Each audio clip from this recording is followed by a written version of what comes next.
House. Metiria Turei. Well, it's great to know he has got the resources. Sorry, it's just so bizarre to swap out and buy a brand new car for like $30,000 because he thinks now he'll be able to use a bus lane. I mean, it's ridiculous.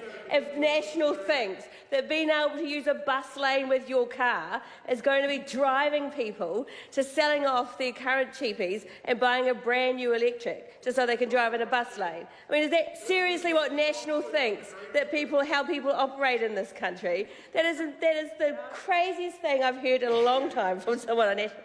And I have to listen to you guys every day.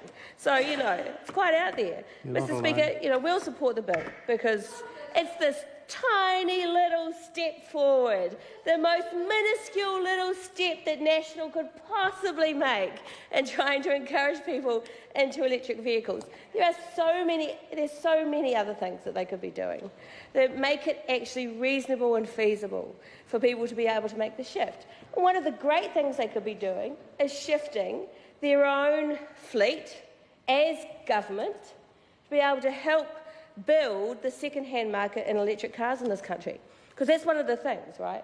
Lots of people really would love to have an electric car. Really understand that in the long term for them, there's savings both to their own pocket and their family's pocket, but also to the environment and to the climate. And they want to make that shift. But these cars at the moment, for most people, are pretty expensive. So let's do what we can to build a second-hand market in these cars.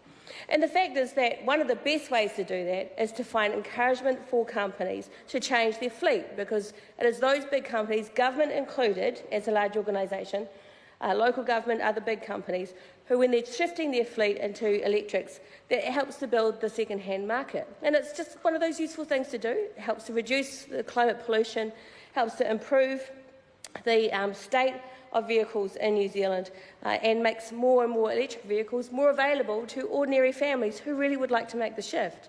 And it's these kinds of things, amongst others, that are actually being driven not by National with their silly little bill, but by other organisations and by communities. And I want to do a shout-out, actually, to all of those communities in New Zealand who have worked really hard to improve and increase the amount of solar on the roofs of their communities. Where I live, in Dunedin and Waititi, in this little community down there, there's been a huge uptake in solar, for example, and solar panels. There's the school has got solar panels on it. It's supported by a community trust for that to happen. There's some of the businesses who run out of Waititi have been doing that as well. There are more households who are trying to do that because they know that they can help save money for themselves, but also improve their environment and their climate. There's people there who have got little single-dwelling windmills, wind turbines, just little ones for their own use. There's a community trust there that's trying to build a community wind turbine for that community as well. And there's even a guy, this great guy, who takes second-hand petrol cars and turns them into electric vehicles and makes them available at a reasonable price to people in the community.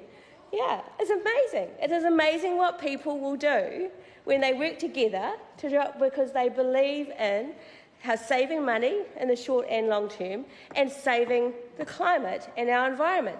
It's that kind of innovation that we want a government to be supporting. It's communities like that who are leading the way on what can be done to improve access to electric vehicles, in this case second-hand ones, to make it possible, thank you Mr Speaker, for people to really be able to make the shift. Communities are leading the way in this country with the shift to clean, renewable energy and technologies. And the National gives us instead, with all the resources of government that they have available to them, they give us this tiny little bill that lets electric cars drive in the bus lane. That's a disgrace. They're gone in 80-something days. Hey, they're gone in 80-something days. And the government and New Zealanders can rest assured that the new and progressive government, of which the Greens are a part, will make sure there is genuine incentive and opportunities for this country to make that change to a genuinely renewable, sustainable technologies that will save families money in their back pocket and save the climate at the same time. Win-win. Thank you, Mr Speaker. Sue Moroney. Thank you, Mr Speaker. I too look forward to having a change of government.